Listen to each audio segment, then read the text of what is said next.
Balram versus Taradas എന്നൊരു cinema. ആ ഒരു സിനിമ ഭയങ്കര ഹൈപ്പിലാണ് ആ സിനിമ ഇറങ്ങിയത്.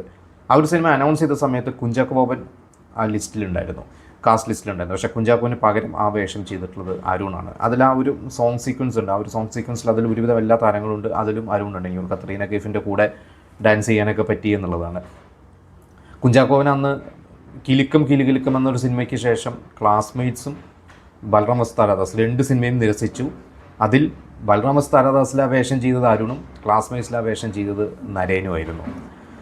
ഇതുപോലെ പറയേണ്ട മറ്റ് 1-2 വേഷങ്ങൾ. ഒന്ന് പതാക എന്ന സിനിമയിൽ വീണ്ടും സീനിയർ ആയിട്ടുള്ള ഒരു ഡയറക്ടർ കെ മധു, സുരേഷ് ഗോപി ടീമിൻ്റെ കൂടെ നല്ലൊരു വേഷം അരുണിന് ലഭിച്ചു.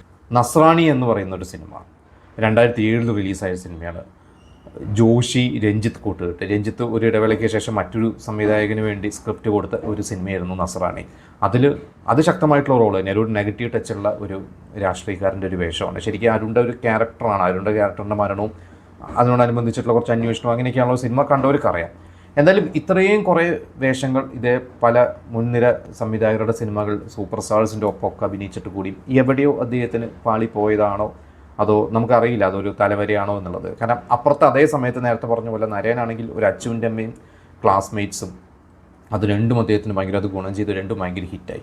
എനിക്ക് തോന്നുന്നു ഇതിൽ ഈ അമൃതമാണെങ്കിലും അങ്ങനെ വലിയ സൂപ്പർ ഹിറ്റല്ല. ബൽറാം വേഴ്സസ് താരാദാസ് ആയാലും പതാകയായാലും നസ്രാണി ആയാലും ഇതൊന്നും വലിയ സൂപ്പർ ഹിറ്റ് അല്ലാത്തത് കൊണ്ടായിരിക്കാം അരുൺ എന്ന നടന് അത്ര വലിയ ഒരു മുൻനിര നായകനായിട്ട് മാറാൻ സാധിക്കാതിരുന്നത്.